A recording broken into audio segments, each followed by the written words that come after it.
नमस्कार, दिन भर की बड़ी खबरों में आपका स्वागत है। मैं हूं आपके साथ अंशिता। आज इस बुलेटिन में बात होगी बिहार एनडीए में मचे बवाल की, बंगाल चुनाव से पहले ममता बनर्जी के बड़े ऐलान की, जानेंगे वक्फ बिल को लेकर क्यों मुश्किल में दिख रही है मोदी सरकार, कांग्रेस ने विधानसभा चुनाव के लिए बनाई क्या रणनीति, देखेंगे दिल्ली में सरकार बनते ही कैसे घिरती दिख रही है बीजेपी, और बुलेटिन के आखिर में देखेंगे जाने माने कार्टूनिस्ट इरफान की किस खबर पर पड़ी तिरछी नजर।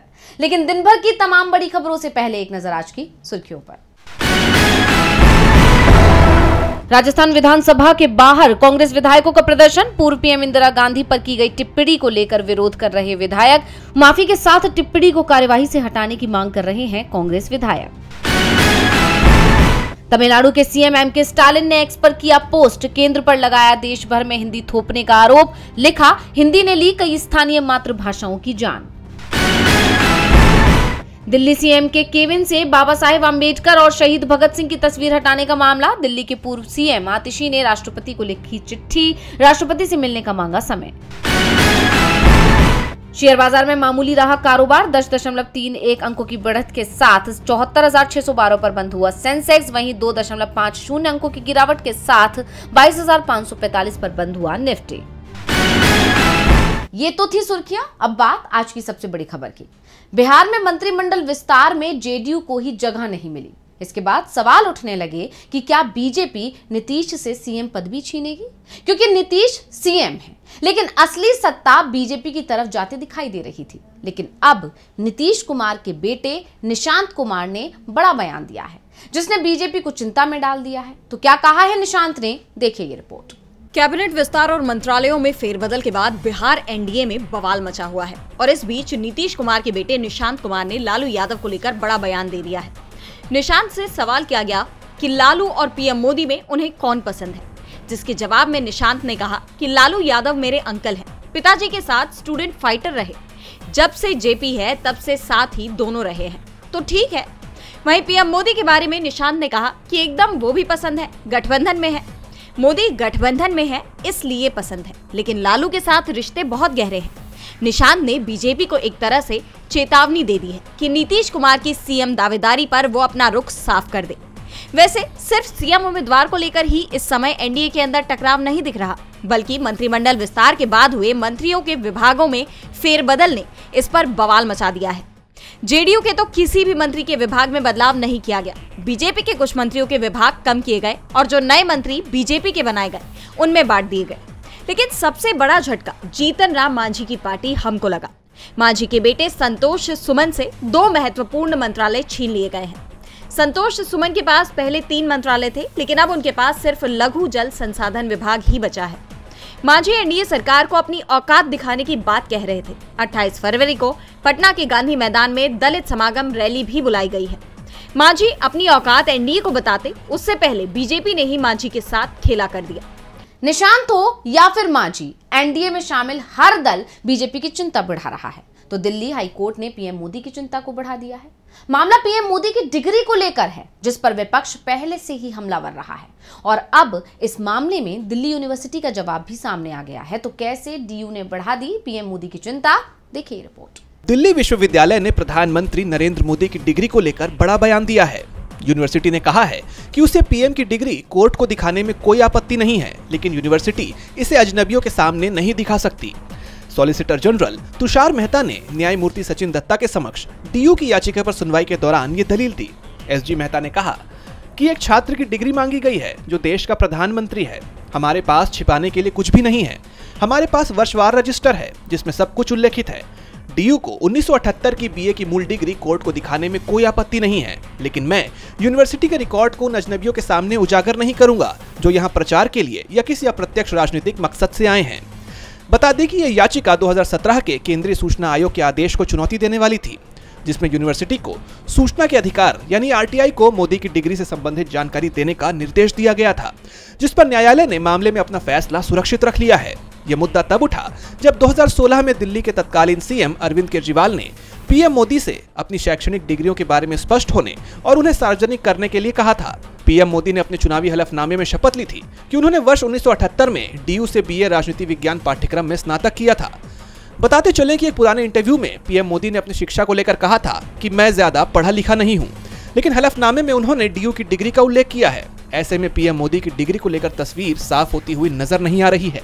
पीएम मोदी की डिग्री का विवाद एक बार फिर सुर्खियों में आता दिखाई दे रहा है, जिसने बीजेपी की चिंता बढ़ा दी है। तो बीजेपी की चिंता को पश्चिम बंगाल की सीएम ममता बनर्जी ने भी बढ़ा दिया है। उन्होंने दावा कर दिया है कि बीजेपी के साथ पश्चिम बंगाल में एक बार फिर खेला होने वाला है। यहाँ बीजेपी की धांधली की कोशिश काम नहीं आएगी। तो किस धांधली की बात कर रही हैं ममता, देखेंगे रिपोर्ट में। पश्चिम बंगाल में विधानसभा चुनाव से पहले ही सियासत गरमाई हुई है। मुख्यमंत्री ममता बनर्जी ने तो अभी से साफ कर दिया है कि 2026 में बंगाल में फिर से खेला होगा और जोरदार होगा। कोलकाता के नेताजी इंडोर स्टेडियम में आयोजित एक कार्यक्रम के दौरान पार्टी कार्यकर्ताओं को संबोधित करते हुए ममता ने एक बार फिर खेला होवे का नारा दिया। दरअसल 2021 के विधानसभा चुनाव के दौरान उन्होंने पहली बार ये नारा दिया था और बीजेपी के आक्रामक कैंपेन के बावजूद ममता बनर्जी की पार्टी टीएमसी ने चुनाव में बड़े अंतर से जीत हासिल की थी। उन्होंने टीएमसी के चुनावी प्रबंधन का काम देख रही आईपैक कंपनी का जिक्र करते हुए कहा कि ये प्रशांत किशोर की आईपैक नहीं है, वो यहीं नहीं रुकेगी। मुख्यमंत्री ने चुनाव आयोग को लेकर भी बीजेपी पर तंज कसा। उन्होंने कहा कि बीजेपी के पास 50 एजेंसियां हैं, हम एक रख सकते हैं। वोटर लिस्ट में धांधली के आरोप लगाते हुए ममता बनर्जी ने आगे कहा कि बीजेपी ने एक कंपनी भेजी है जिसके लोग डेटा ऑपरेटर के पास जा रहे हैं। पश्चिम बंगाल की मतदाता सूची में हरियाणा, राजस्थान के लोगों के नाम डाल रहे हैं। उन्होंने दावा किया कि सबसे ज्यादा ऐसे मतदाता हरियाणा और गुजरात से हैं और ये ऑनलाइन किया जा रहा है। बीजेपी नहीं चाहती कि बंगाल में उसकी संस्कृति बरकरार रहे। उन्होंने इसके लिए चुनाव आयोग को चेतावनी देते हुए कहा कि इसी तरह उन्होंने महाराष्ट्र और दिल्ली को हराया, लेकिन हमने उनकी चाल पकड़ ली है। अगर मैं 26 दिनों तक धरने पर बैठ सकती हूं, तो मैं चुनाव आयोग के सामने भी धरने पर बैठ सकती हूं, ताकि उसकी विश्वसनीयता वापस पहले जैसी हो जाए। ममता बनर्जी के बयानों ने न सिर्फ बीजेपी की चिंता बढ़ा दी है, साथ ही चुनाव आयोग पर भी गंभीर सवाल खड़े कर दिए हैं। वोटिंग लिस्ट में हेराफेरी के दावे ने एक बार फिर से देश की सियासत में उथल पुथल मचा दी है और अब एक बड़ी उथल पुथल दिल्ली में भी मचने वाली है। संसद के बजट सत्र में मोदी सरकार की तरफ से वक्फ बिल को पेश करने के संकेत दे दिए गए हैं। बिल को मोदी कैबिनेट की मंजूरी भी मिल गई है। तो कैसे वक्फ बिल मोदी सरकार की बन सकता है परेशानी, देखिए रिपोर्ट। जेपीसी की बैठकों में विपक्ष के लगातार विरोध के बीच केंद्रीय कैबिनेट ने 27 फरवरी की सुबह वक्फ संशोधन विधेयक को मंजूरी दे दी है।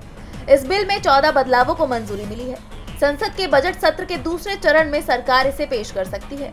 बजट सत्र का दूसरा हिस्सा 10 मार्च से 4 अप्रैल तक चलेगा।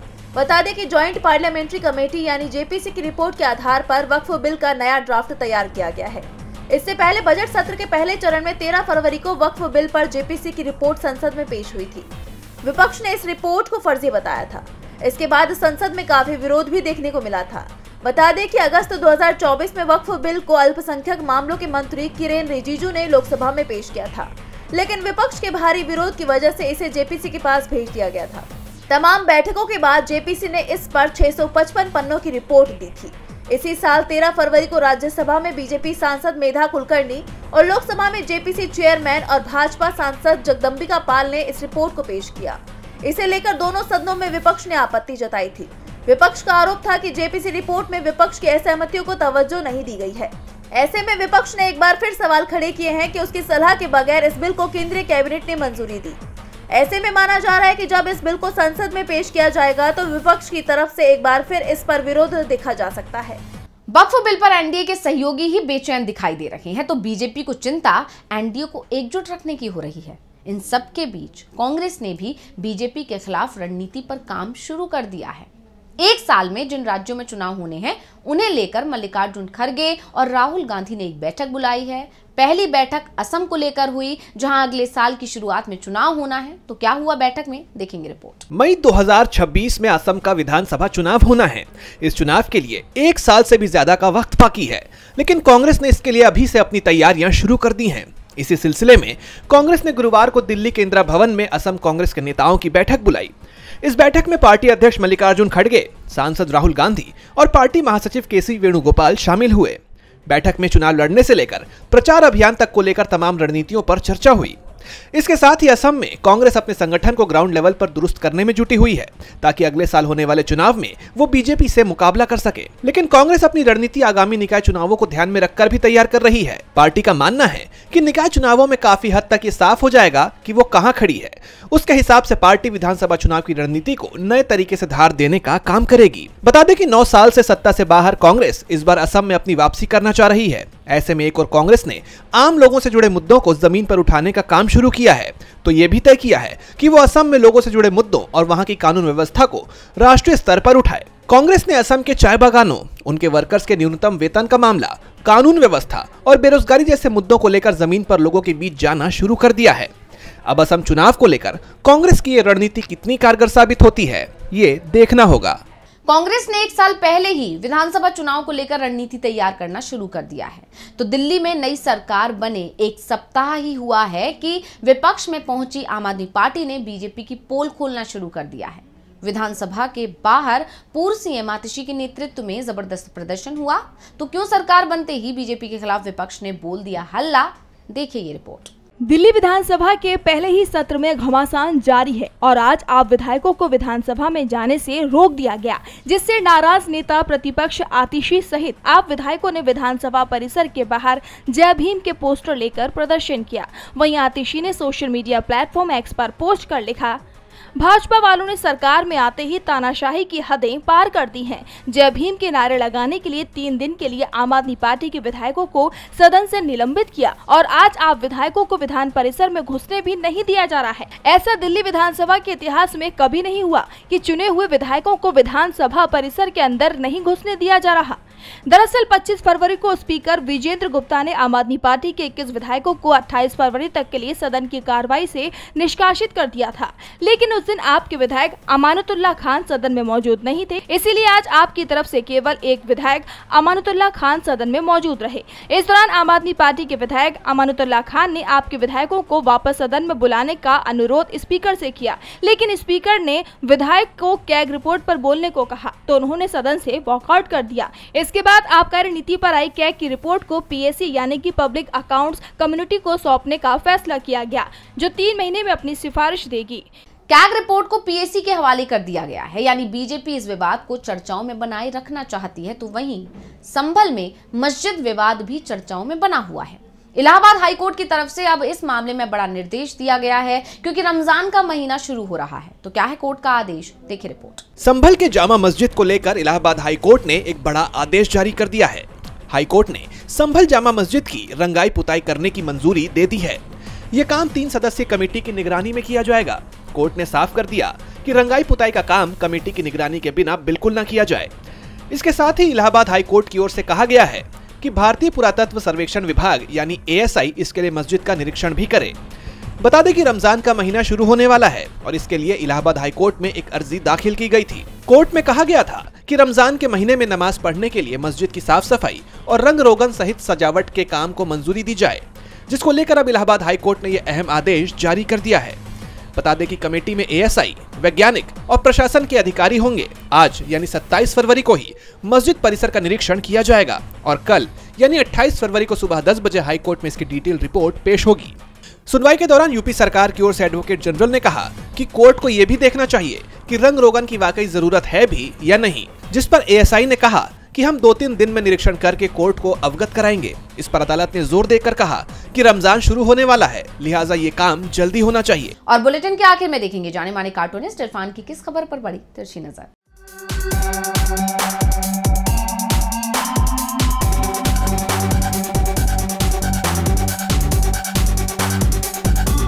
प्रयोग वाली पार्टी बीजेपी ने पार्लियामेंट में जो प्रयोग किया विपक्ष के साथ में के विरोध करने के बाद में वो उसको बाहर का रास्ता दिखा देती है, यानी कि प्रतिनिधियों को संसद के बाहर बैठा देती है। उसी प्रयोग का फायदा उठाकर उन्होंने ये प्रयोग अब दिल्ली विधानसभा में, जो कि अभी जुम्मा 4 दिन नहीं हुए जिसे शुरू हुए, उसमें कर दिया है और 21 आपके विधायकों को विरोध करने पर विधानसभा के बाहर बैठा दिया है। यानी कि सबका साथ लेने वाली पार्टी, अगर उसका विरोध करोगे तो सबका विनाश।